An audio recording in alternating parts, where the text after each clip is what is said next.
I just, I just, I just speak my peace, keep my peace.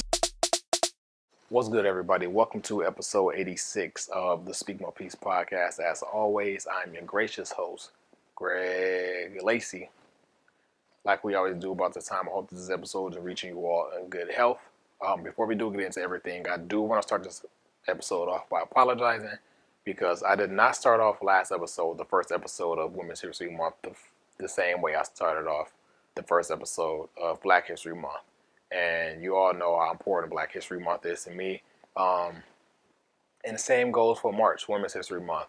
I think we should do more as far as celebrating the accomplishments of women, picking up women, paying homage to women, paying our respects to women, just showing out and showing our appreciation to the greatest creation on this planet. Because it's definitely not shown enough, and it's definitely not expressed enough. So to start off this episode, I want to shout out just a bunch of women. Katherine Johnson, Betty Shabazz, Coretta Scott King, Serena Williams, Lisa Leslie, Naomi Osaka, Beyonce Knowles Carter, Karen Civil. I'm just going on top of my head, just women that I appreciate. Not the only women I appreciate, but a bunch of women I appreciate. Because that should be expressed more. There's so many women that operate in these male-dominated fields that go through hell and high water to attain the level of success that they have attained, and it's not easy. And so we definitely have to appreciate and show our love for them more. Ava DuVernay, Oprah Winfrey, Viola Davis, more just to name, just amazing and incredible women who operate, not even just because they operate in the male-dominated field, just because they are women and they are exceeding. You know, I speak a lot on this podcast on the experience of Black people. The experience of a woman, no matter what color you are, but especially women of color, is definitely probably the hardest in this country, in this world, period. And so I just want to start this episode off by appreciating them. Beyond that, I'm glad I was able to start off on that great high note. On that same breath, I do want to take the time out to send my thoughts and prayers out to the women who lost their lives yesterday morning due to the senseless acts of violence down in Atlanta, where the domestic terrorists opened fire and claimed the lives of 8 women in a massage parlor. I don't know what the motives are. I don't know what the motives were. But the fact of the matter is there were 8 women who lost their lives in a massage parlor at the hands of I don't have to, when I say domestic terrorists, you guys can kind of guess the makeup of this terrorist. But they lost their lives at the hands of this domestic terrorist for reasons never explainable, never justifiable is the word I'm trying to say. So once again, thoughts and prayers to all those who lost their lives. Thoughts and prayers to their family, people who woke up, without a mother or a daughter or a sister or a friend. That's definitely hard. And on that same token, but before I do get into all this, I want to take this time out again, as always, to thank you all for tuning into the Speak My Peace podcast. I know I said it already, but shout out to my listeners, whether you listen on YouTube, whether you're watching on YouTube, whether you listen on Spotify, SoundCloud, Apple, Google, Stitcher, wherever the case may be. We wouldn't be here without you. Thank you all so much for continuing to tune in to the Speak My Peace podcast. If this is your first time, welcome. If this is not, welcome back. Hope that I'm able to retain and regain your listenership. And we're going to keep this thing rocking. I spoke briefly in the last episode about how, I was going to utilize this episode to just reflect on this past year, because here domestically in the United States, we have come upon what we call, I guess you can call it a year in COVID, a year in this, what we call the new norm now. And it's definitely been a tumultuous year. It's definitely been a crazy year, but I'm definitely going to use, and so many other things that I have to talk about, and hopefully I can get into that the next episode, because I didn't get really get deep into like the business ventures of Jay-Z and Timbaland and Swiss Beats in the last episode. It's kind of briefed over it. I didn't touch on, the huge story of the the Meghan Markle and the Prince Harry interview, um, and it was something else that I wanted to cover in the last episode, but I really couldn't. That episode was long enough as it was, and I know that this episode is going to be long too. So we're definitely going to get into that. I'm going to try to find time to get into that. But for the fact of the matter is, I think it's too significant to pass up on this episode to reflect on just this past year in COVID, because it's definitely it's not something we would have ever imagined in 1,000 years. Before I do get into it, I want to render a quick moment of silence for the 2.6 million lives lost due to the coronavirus over this past year and some change.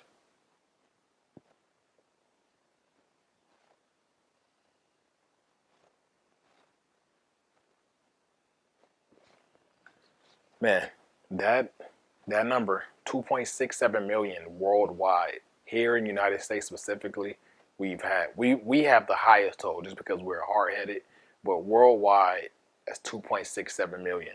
In the United States, we have 536,000 lives being claimed by coronavirus. That number is an astronomical number. Just think about all the people who had so many plans, had plans, to cross some goals off their list, had plans to, go meet up with their siblings one day, go meet up with their friends one day, had plans to cross over into a new career, had plans to start a family, had plans to get their health on track. Had fitness goals, I should say, not get their health on track because that kind of sounds evil, but had fitness goals, had religious goals, had personal goals, had financial goals, and then this virus just comes in and it claims their life. It's crazy to think about where we were and the mindsets that we were in last year and all that we have accomplished in the past 12 months. It's inexplainable to really say it in words what this past year has meant for a lot of people. I'm grateful and I'm thankful that, I didn't have anyone close to me have their lives claimed by coronavirus. I've had a couple people, as I said in older episodes, a couple episodes ago. It wasn't until that second wave in the winter, or this winter, that I've known people close to me who's actually contracted the virus. Thank God they got over it and got past it and it wasn't fatal. But I know people whose lives were claimed by this, and like that's something that's never going to make sense. People like how we, and I spoke about this in other episodes as well. I don't know how we're going to come out of this, like as far as mentally, especially the people who are having a hard time and going through the mental battles, dealing with it just from being closed off from the outside world, or just thinking about trying to stay away from people and not trying to have their lives claimed, or like not trying to deal with people in their lives, putting their lives at risk by being outside or being around other people. This toll is going to be heavy, and I don't know that we've ever been through anything like this before that really just froze the world. Like, we've had many of things that we thought were crazy, were deadly, or were in some cases we thought were going to end the world. But we never had anything that really just stopped everything in its place. Think about Ebola. Think about Ebola. Think about swine flu. Think about the West Nile virus. All these things were definitely, and I know I'm kind of missing a couple viruses, or missing a couple sicknesses that have happened in my 28 years on this earth as well. But those are just the ones that comes off the top of my mind when I think about it. But think about just the coverage and those things. Like, those viruses, those sicknesses, those ailments have claimed the lives of people as well. But it wasn't no astronomical number. It wasn't so bad that it couldn't be contained. It wasn't so bad that, we had to change our everyday lives. Even thinking about not as serious as those illnesses, but thinking about like Y2K. Like I remember, being 6 years old and hearing about Y2K and not really fearing, but like seeing how people reacted to that and what people expected, uh, what people expected to happen in Y2K. Um, Thinking about a couple years ago, 2012, people thought because of due to the predictions of, I believe it was a Mayan calendar, people thought that the sun was going to burn out 2012, and that was going to be the end of the world on December 31st, 11:59 p.m. that the world was going to end. Even that, it didn't really cause a shift to where people's everyday lives were affected to where like they had to change or they had to alter, what their everyday life was. This came and it did that, and it did it like swiftly. Like I vividly remember seeing coronavirus being covered in the news from the fall 2019 leading up until where the first case came, or the first case was discovered in the United States in February. In the fall 2019, it wasn't as widely covered because it was specifically in Wuhan, China, or specifically in China, I believe, period. And so there was another one of those illnesses or one of those viruses to where we here in the United States are in. I'm pretty sure people from other countries that weren't in that, from people of other countries that aren't China, probably also thought the same thing. Like, that's a virus that's there and it's not going to spread and it's going to be contained and that's going to be that. I definitely had that mind state, just seeing like what it was, and I didn't know too much about it. I just knew. And first of all, before I do get into that, let me apologize because I think in earlier episodes I said how this was discovered, or how the coronavirus came about was that people were eating bats. I don't believe that to be true, but that's what I read when this thing was first discovered, and people started doing their research and trying to figure out how it got here and how we got to where we are now. That's what I read. And it was discovered lately that we don't know how this came about. And so I have to go back and erase that and say that that didn't happen. I shouldn't be spreading type of information. It was false information. But I did read it from multiple sources online during the time to when it first came to the United States. Getting back to what I was speaking about, just the early stages of it. Like I remember those days, the fall and the early winter, and just seeing how it was claiming lives in China, how China was combating it and thinking that, that's not something we could deal with or not something we have to really worry about. And then February came, and then we started to discover, cases here domestically. People traveled from China and brought it over here. And even then, in those early stages, this was like late January, early February, we knew that there were cases here, but people were still believing, or we still were so naive and believing that it was contained. And this entire thing was just, and we know this entire thing was mishandled by government. We had that idiot number 45 in office, and he thought it was a joke. And because he thought it was a joke, and because he didn't prepare for it, we weren't properly prepared for it. And so this thing came to our country, and it just swept through our country, claiming lives, changing our everyday lives. Even the only the people whose lives were claimed aren't the only cases that I shouldn't even be speaking about, because there are people who contracted it and got over it, and their health just never improved. Like they're still dealing with certain side effects or after effects to this day. And this is because we had that idiot number 45 in our office, and he thought it was a joke.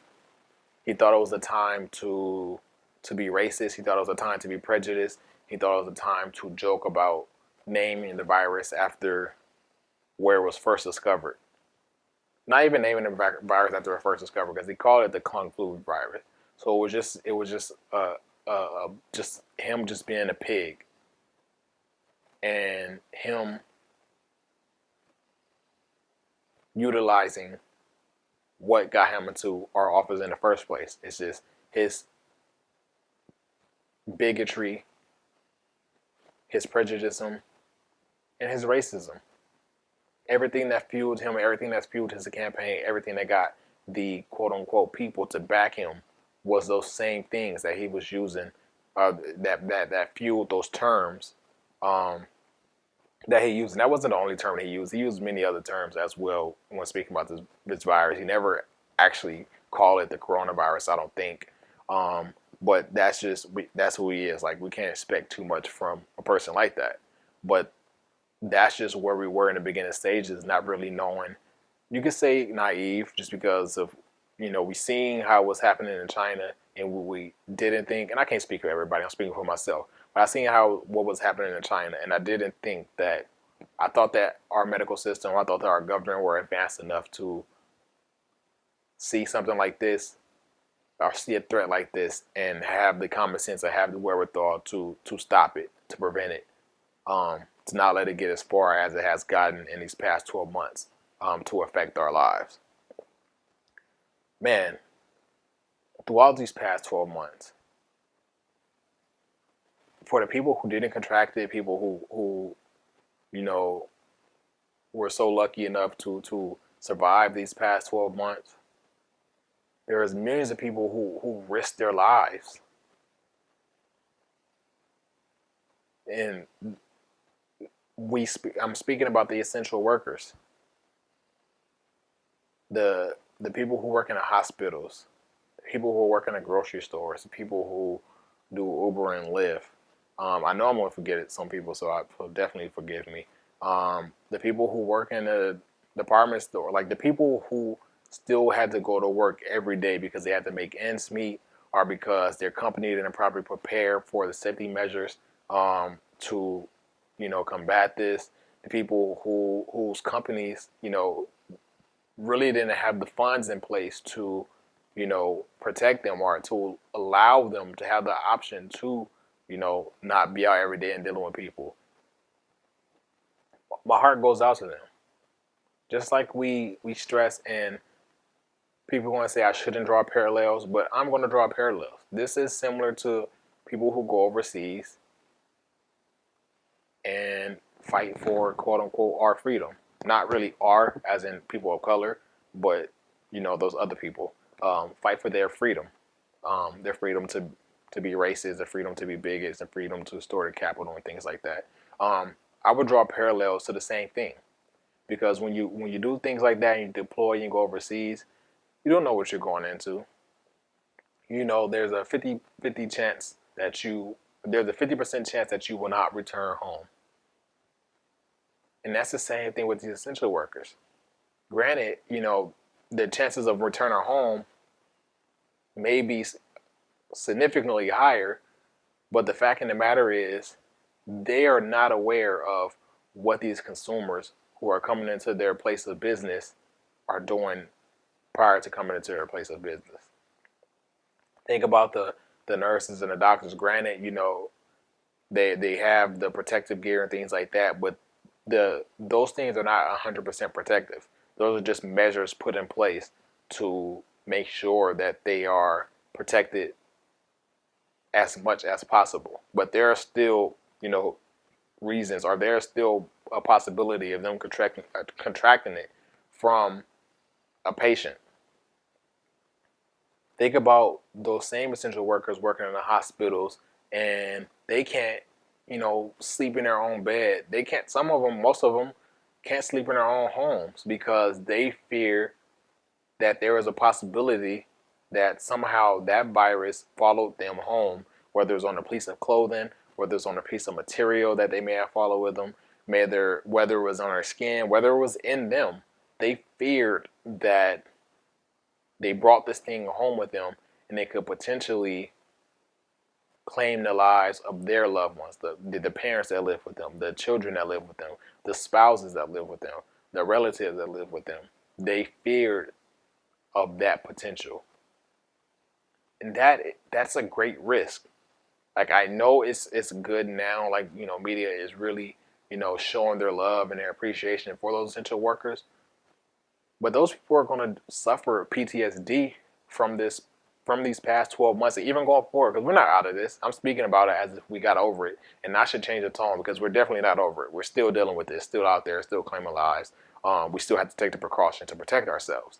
But the fact of the matter is that these people are going to have serious mental problems whenever that day is, we get out of this because of how their lives drastically changed. Like my life changed, and I'm not an essential worker, so I can only imagine how those people on the front lines dealing with the hundreds of people, dealing with the over flooded hospitals, dealing with seeing these dead bodies and having these refrigerated trucks outside of their hospitals and having these rooms converted to morgues inside of hospitals and things like that. That is going to definitely have some type of mental fatigue. It's definitely going to have some type of mental anguish on them for years to come. Because granted, they're in a line of field to where, they should expect to see things like that and deal with mortalities and fatalities and things like that. But you're never prepared to deal with it at the rate that we have been dealing with it. 536,000 people to this day have died in the United States specifically. Worldwide, 2.67 million people have died due to coronavirus. You can't prepare for that, no matter what. And so my heart goes out to those people. Huge shout out to y'all. Huge shout out to the essential workers, all essential workers, not just the nurses and the doctors and everyone that work in the hospital. And those are not the only two people that work in the hospital, obviously, but everyone that work in the hospital. My heart goes out to all of y'all. My heart goes out to the people who work in the grocery store. My heart goes out to the Uber drivers that literally don't have any other job, but they have to pay the rent. They have to keep their light on. They have to pay the car note because they're literally only doing it out of necessity. They don't have the means. They don't have the funds to do whatever they want and stay home and still collect a check. Like these people, they don't have any other options. They don't have any means of income. And granted, a lot of people lost their jobs in the midst of this pandemic due to coronavirus. And so I don't want to say that the fact that they even had their job was a blessing, but just put that in perspective. Like it was either you lose your job and you claim unemployment benefits, but that's tricky because you got to wait a certain amount of time before you get it. All claim processes are not the same. So one person may get it in 1 week, the next person may get it in 1 year. I know people claim unemployment benefits this time last year or in April last year and still have not received their benefits. So just think about that mental toll. Just think about that uncertainty of really not knowing where your next dollar is coming from. Thinking about not knowing, where this person who you rung up at the register, what they just did, where they came from, were they, wearing a mask or not, or they just put the mask on when they came into your store because, it's a state-wide mandate. You have to think about just that constant mental battle, that constant back and forth that they have to deal with due to this virus, due to the presence of this virus, due to this what we call the new normal, due to this virus. Like the culmination of the culmination of all these things, it weighs on you, and it takes a heavy toll. And those people are not going to be all right. It's people who aren't essential workers who just had to operate in the midst of this pandemic who are not going to be all right. And so we have to show our appreciation to these essential workers who literally risk their lives as a result, out of necessity, to survive. Some risk their lives to better or to help or to try to improve the health or preserve the health of many others. Others have risked their lives to improve the health, to make sure that people are attaining or acquiring the bare necessities and even more throughout this pandemic. And even in the midst of all that, another thing that this pandemic has done, it has opened our eyes to the actual ethics and morals of these big wigs, these big companies. Um, Many of these companies, their lights are being kept on because of their essential workers, and some of them, you know, they're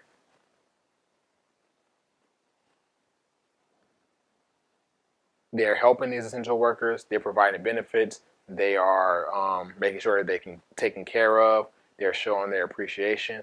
And just making sure that their hard work and everything is reciprocated. And there's some that just don't care. It's just like an everyday thing. And a lot of that has been put on the forefront in the midst of this pandemic, more than it has ever had before. And I think that's one of, I don't want to say a great thing because there's nothing great about this, but that's a positive that comes out of this, because now you understand where you stand in your company, and how your company feels about you, or how your company feels about the people. When the pressure is on, do they take care of you, or do they make sure to let you know that you're expendable? you know and that's one great thing that I feel like that came out of it. Again, I hate to use the word great, because I definitely should have been using that when covering this topic, but just their ethics and their priorities were put on Front Street. A lot of them were exposed, and those people, when PPP loans became available, we seen a lot of companies that took advantage of the PPP loans that shouldn't have taken advantage. The I want to say the main reason for the PPP loans was to help small businesses, but there were a lot of small businesses that had to shut down as a result of statewide mandates, out of countrywide mandates. And as a result, many people lost businesses. Many people lost customers. Many people lost money. And all of that is no way to recoup it. Think about the people that lost businesses. These entrepreneurs that, probably more times than not, spent their whole life getting to where, they are now, to make sure that they had a sustainable business, make sure that they had a steady flow of clients or consumers, making sure that they were doing whatever they need to do to keep their head above water. Running a business is not easy in no sense, whether it's small business, large business, medium business, whatever the case it may be. Running a business is never easy, because you constantly are spending on that business, and then you also have to recoup that money that you're spending back. And more times than not, you are trying to recoup more than you spent, just so that you can continue to stay afloat. And most people aren't staying afloat. They're just doing whatever they need to do to continue on, hoping that eventually things will turn and they are making more money than they're putting out. But just think about someone, and anyone. I'm not really speaking about a specific owner, but just put yourself in the shoes of, you spent the past 12 years trying to start up this company, trying to start up this business, and you're 12 years in, and you feel like you're keeping your head afloat, and so you're doing good, and then all of a sudden something comes and you have to shut it down, and now that revenue that you're constantly banking on is not coming in, and then someone tells you, or your government tells you, that there's a loan available to try to help you recoup those fees that you lost, or to recoup that revenue that you lost as a midst of shutting down, or you're able to, or there's a loan available to help you pay your employees, because that's what happened in a lot of these cases as well, is that employees were let go because employers weren't able to pay them. And so think about you going through all this, and then this loan becomes available, and you go to find out that once you apply for the loan, that all funds have been ran out, because not only are local businesses like you and your neighbors are applying, but also the businesses, the big chain companies who never had to shut down, who the only difference in them was, let's say, a fast food restaurant, they can't allow people to dine in, but they still have drive-through open, or they're still able to do door, or they're still allowing DoorDash orders, or still allowing deliveries. Think about finding out that that's the reason why you can't attain a loan. Like that does something to you. Think about it. I covered earlier in the pandemic about the big sports franchises applying for PPP loans. The Lakers being one. And I'm not speaking about the Lakers because I'm a Laker hater or because I hate the Lakers. The reason why I spoke about the Lakers and I covered that then is because we all know, whether you follow sports or not, the casual sports fan, whether you follow basketball or not, knows that the Lakers is one of the most richest franchises in the entire world across all sports. Obviously, there are soccer clubs that make a bunch of money, but the Lakers rival those places. We have the Lakers, we have the Yankees, we have the Cowboys, and then we have all of the big soccer clubs. The revenue that they make is far ahead from their competitors.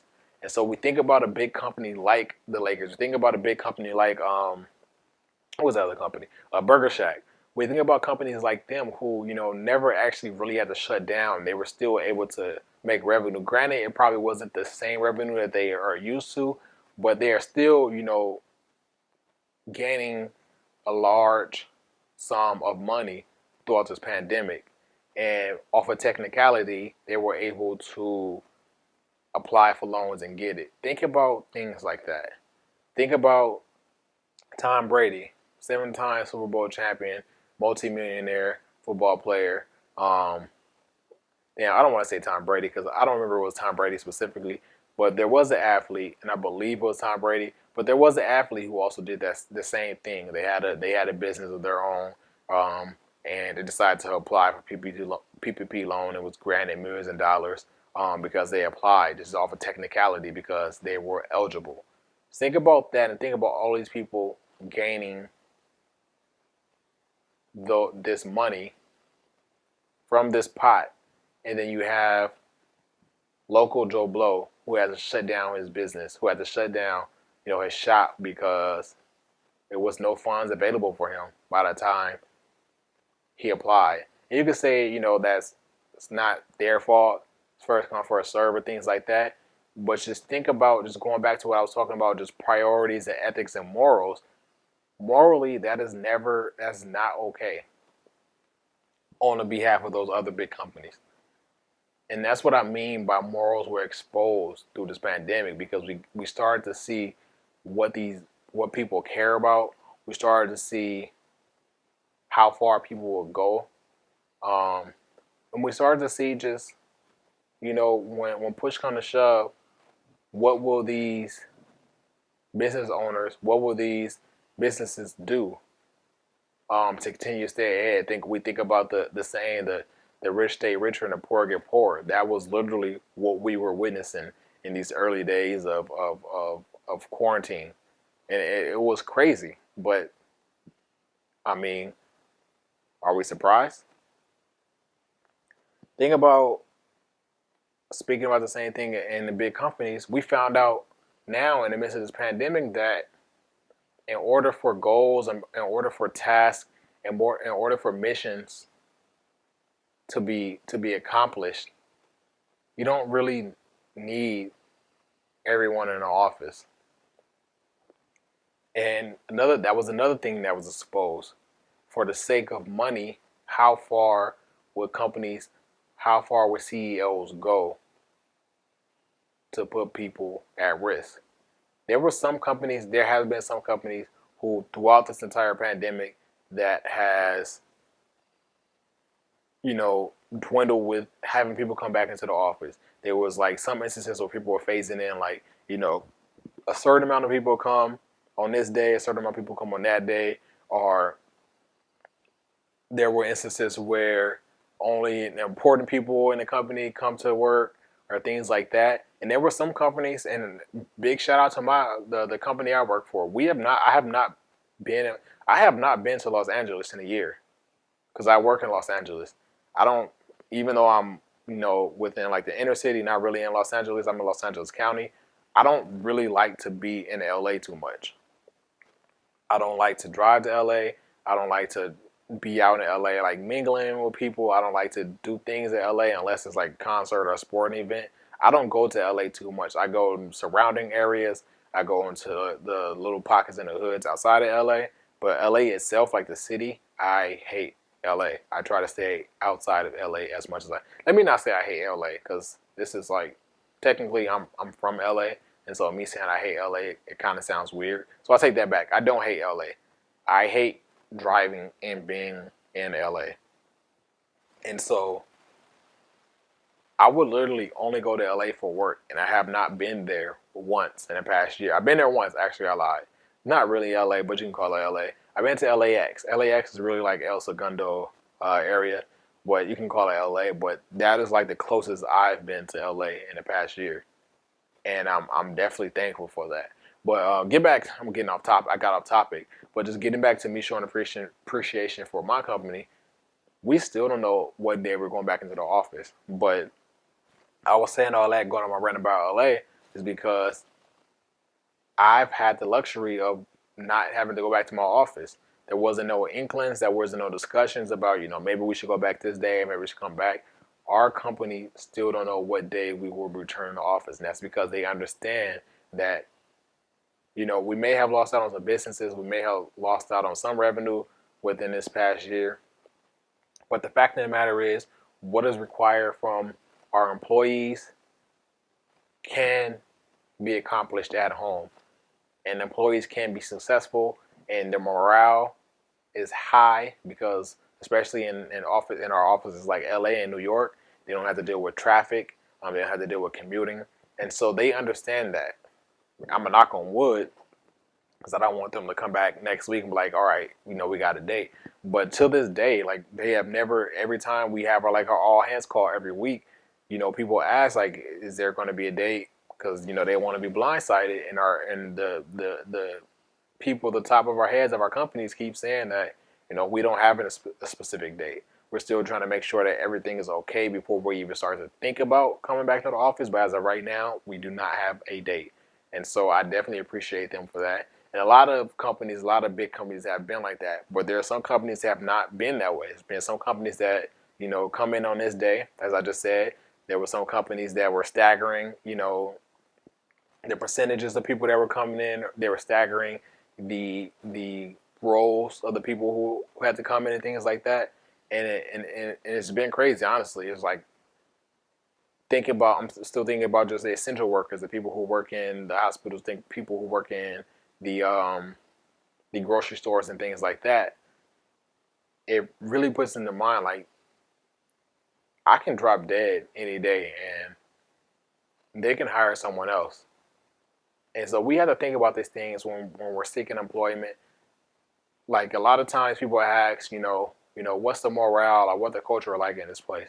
And for the most part, we ask the wrong people because we're asking, the HR, we're asking, a manager, or we're asking a director. And, from the top down, the morale is great because they're great because, their pay may be high, they don't really deal too much with the entry level people. And the conversations they have about the company or the conversations they have within a company are literally the people of, the higher status within that company. And so you ask them what the morale is like, they're going to say great. But the people you really have to inquire about within the morale and the culture is the people who are most affected by the decisions by the people in those places. Like asking an assistant, what is the morale and the culture like? Because he's dealing with all of those decisions. If a CEO decides that, okay, we're going to come in Monday, Wednesday, and Friday, that CEO is probably working from home, but they're determining, who's going where and what's on whatnot. And so that assistant may have came in on Wednesday and it was maybe only 50% capacity in their office, and they may have contracted it despite, the low percentage of people in the office. And so now they are dealing with that and may have got over it. And you won't find that out speaking from a CEO, CFO, or director and things like that because they are not really too affected by those decisions. So that's another thing that we have to think. Like, there, one greatest thing about this, and I know I said I hate using that word, especially when speaking about this, but there are some great things that are coming out of this, and that is another great thing that's coming out of this is that we are more prepared and we are more equipped in our lives now because of this. There are certain things we know to look out for. There are certain things we know to ask about, asking about benefits, asking about how they dealt with the coronavirus, asking about, like I just said, morale and things like that. Like, those things are important. But now we know moving forward that, hey, I never thought to ask about something like that, but now I know to ask because I don't want to be put in that position. And we're dealing with another, worldwide pandemic, and here I am coming to work every single day because the CEO don't care. He thinks that his mission can only be accomplished if we have 1,000 bodies in the office every single day. And so that's another thing that is a plus coming out of this is that we're well equipped for certain things moving forward. Um, and I think even just thinking about that, we have to understand that allowing this new norm that we're in now, and these companies and people are able to work from home, and knowing that despite we're working from home, we're not seeing people every day, and the mission that's been carried on for the past 12 months, I think that companies and CEOs and CFOs and all these heads, they have to understand that ignoring what has occurred in the past 12 months, it would definitely affect morale, because now you have employees who are once everything goes back to normal, whenever that day will be, understanding that I could do this at home. Why am I here? Why do I have to travel to this job every day? I could be at home with my child. I can be, experiencing whatever, milestones in their lives that I'm missing out on. I can be, at home caring to my animal. I can be at home, spending quality time with my significant other or my spouse. And I think that millions of people across the world are going to have that mind state because they understand what can be accomplished remotely. And so if CFOs ignore that, it's going to drain the morale within offices and drain the morale with all these companies remarkably. And that's something that we cannot ignore. You cannot ignore the people because they have feelings. And the fact of the matter is, the people is who carry out all the important things, whether we acknowledge it or not. It's the people in the lowest and the bottom of the totem pole who carry out just the what they may believe to be the meaningless tasks that are a lot of times the most important. Speaking about the people, social justice was on the forefront throughout this entire pandemic. I don't know if it's a good thing or I don't know if it's a bad thing, but we had the death of we had the not the death we had the murder of Ahmaud Arbery in February 23rd to be specific. We had the assassination of Breonna Taylor, March 13th. We just passed the 1 year anniversary of that. But both, we had the death of George Floyd in on May 25th, I believe it was. So we had Ahmaud Arbery, February 23rd, Breonna Taylor, March 13th, and then George Floyd, May 25th. George Floyd was the one who sparked the hugest interest, or who lit the hugest fire, because that's when people really started getting out. And we know the fact of the matter for that is that Ahmaud Arbery and Breonna Taylor, worldwide it wasn't covered for a while. Like, we know that Ahmaud Arbery was killed in February, and there were no arrests made in his case until May. And then the same thing for Breonna Taylor, who was murdered in March. I believe there was no arrest made for her death until I want to say June, but we didn't find out about her death until late May. And those weren't the only lies that were claimed. There was many other lies as well, but these were just like three main ones that really lit a huge fire under our asses as a country. And people just felt like they couldn't take it no more. Me, and I spoke about it, I've been vocal about it, I felt great witnessing, you know, what that sparked for a lot of people. A lot of people, you know, despite battling this virus, they went out there and they risked their lives for the sake of, you know, fighting the good fight and bringing justice or bringing awareness to social justice, racism, systematic oppression, and things like that. And that again is another one of those ultimate risks that we just can't ignore. But this year we've seen an influx of people who have become great leaders. We've seen an influx of people who have become compelled to bring awareness to these issues. We have seen an influx of people who feel like it was their right to bring awareness to the majority of these issues. And as a result, you know, a lot of these things were in the forefront of media for a while because these protesters get out there and protest for weeks and days on end, because we've seen the hashtags on social media, because we've seen a story shared on social media, because we've seen, you know, people demanding that justice being brought to certain people. All these things that happen, and we've seen it not even happen just here, even though those incidents or those murders happen here in America, we've seen support across the waters as well. People, you know, protesting for George Floyd, protesting for Breonna Taylor and things like that. These past 12 months were so crazy that literally people started to fight a fight that we have been fighting quietly for the past 60 years. Now, I don't want to say quietly like we've been intentionally doing it quietly. What I mean quietly is that no one has heard us. No one has cared about us. Nobody has cared about the stories that we have shared. It just have all been swept under a rug.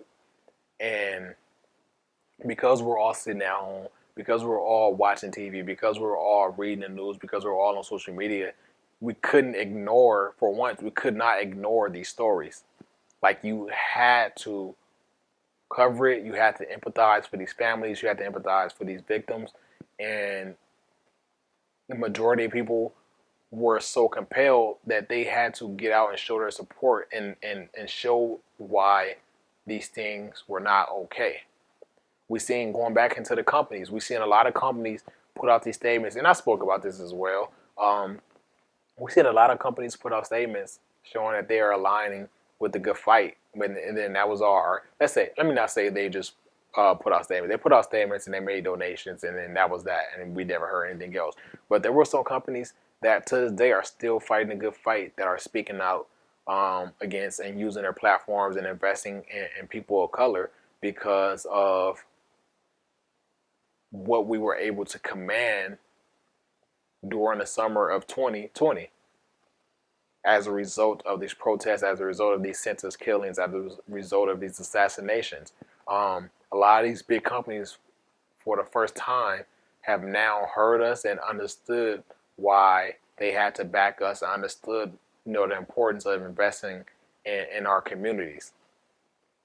And that, again, is another great thing, because I don't know about y'all, but every time I turn on the TV, I see, you know, well, I see some black faces. I see, you know, this company is donating to this HBCU. I see, you know, black creatives. I see black creators. I just see an influx of black people. Whether it's genuine or not, we are there and we were heard. And now this world will never be aligned to, you know, not be racist and not be bigots and not be things like that. But the fact of the matter are that we are in these places now, it's enough. That's all we ever needed, was to get our foot in the door somewhere. And now we can explain to you why these things are not okay. Because this is my reality and this is what I have to deal with. And the fact that you don't have to deal with that, it goes to show, you know, the problem or what's wrong with America. So now we are able to voice our opinions. Now we are able to speak our piece on these very important topics that are near and dear to our hearts, that people have not cared about for the past 60 years. people have not cared about for the past 400 years. But now we are in these places just to share, these stories, to share these accounts. And now they're listening. Let me not say that. Now they hear us. I don't know that they're actually listening, but now they hear us. We've made noise. So huge shout out to y'all, because again, that is another risk as well. A lot of y'all got out there and risked your lives for the good fight, and that should not go unmentioned, because in order to make progress in this country, in order to make progress for our people, you gotta make some things uncomfortable, and y'all did that. Y'all protested in front of houses of elected officials. Y'all protested in the streets of the busy streets of highly trafficked cities and highly trafficked areas. And so it was no way to ignore these things. So thank y'all for that. I work in media, and there were certain campaigns and there are certain things that, people will say that, we were hit hard because of COVID. But a lot of these times when we're, planning for things, that are outdoor, whether it's bulletins or bus shelters and things like that, and y'all have protests going on, that affects us. But that's also good, because it's like, that is granted, during that time, the company I work for, a lot of the messaging that we were putting out there, it was literally aligned with what was going on in the world, but that wasn't what was important. What was important is that y'all were out there, and that people weren't really paying attention to what we were putting out there, but we still had a job to put these things, to put these messages in these places. And the reason why, if there was any reason for those messages to not be covered, or for any reason for those messages to not really be cared about, I'm glad that it was for this. So huge shout out to y'all. That's the last time I'll say it. I know I said it like 3 times already, but huge shout out to y'all for everything that y'all did within this past year. Another great thing that happened in these past 12 months is y'all removed that pig from the office. Granted, he didn't go without fighting, but we removed him. And that was the main reason why we are in the space that we are in now, is because he chose to ignore certain things. In the office I'm talking about is the White House. But he chose to ignore certain things. He chose to make light of certain things. He chose to incriminate people from a certain place. He chose to use prejudice against people from a certain place, as he has done his entire 4 years in the office, and the years leading up to that. He continued to use his platform to showcase or speak about things that just weren't important, rather than dealing with the issue at hand, which was battling this coronavirus. But y'all removed him from the office, and y'all got somebody else in there. Y'all got Moneybag Joe and I forget what y'all call Kamala. But y'all got Moneybag Joe in the office. Again, I'm not endorsing no presidential candidates. I'm not endorsing anything like that.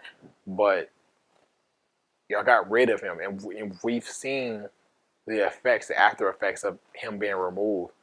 What it looks like. We're seeing the early stages of what it looks like to have, a leader who is actually trying to write or trying to fight this coronavirus, opposed to having a leader who was utilizing his time to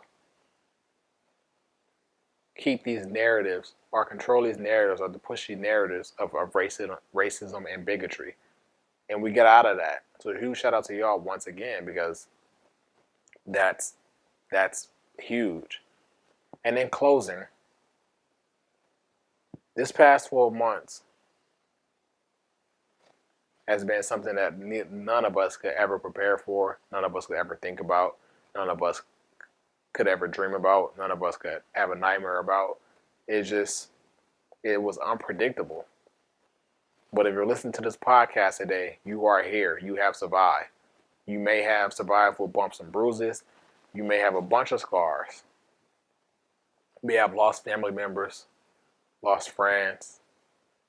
But you are here. And that there is something that should not go unnoticed. Thank yourself for doing whatever you need to do to get to here. I understand that it came with a price, but we are here today for a reason. I'm not saying anything because I understand all my listeners may not be religious, and I respect that. And so I'm not going to say that for any religious reason. I'm not going to say that for any spiritual reasons. I'm just saying for the fact of the matter is that you are here today listening to this podcast, and that there should be enough. Some takeaways from these past 12 months is that we know how to better assess situations going forward. So utilize that when you're seeking employment.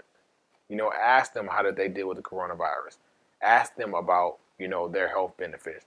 Ask them about the requirements to physically be in the office if you work in an office space. Ask them about that. Because of these past 12 months, we now know where people who may once have considered as friends, where their priorities were in the past 12 months. So now we know we can remove those people. There are people who, despite everything, has been out partying, putting their lives and others at risk. People who have, fought against the mask mandate and things like that. You now know that going forward. So now you are better equipped to access your friendships. You know the people to remove because you know where their priorities lie. Another thing is that, a lot of us lost a lot of money. A lot of us lost a lot of income. Also, now we should be better with managing money because out of necessity, we had to learn how to do that. There were some months to where we may have not seen as much money as we used to. There may be a month where we may not have gained any income at all.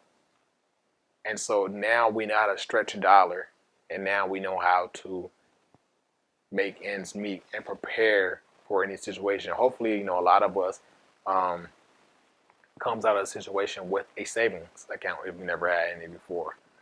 Even with that, in the past 12 months, there's been a lot of conversations around stocks and cryptocurrency and things like that. And we've learned that in the past 12 months because people in media and social media, they have taught us about that. In the past 12 months, you have learned the importance of pertaining your mental health. And so whatever practices that you have used to make it this far, continue those.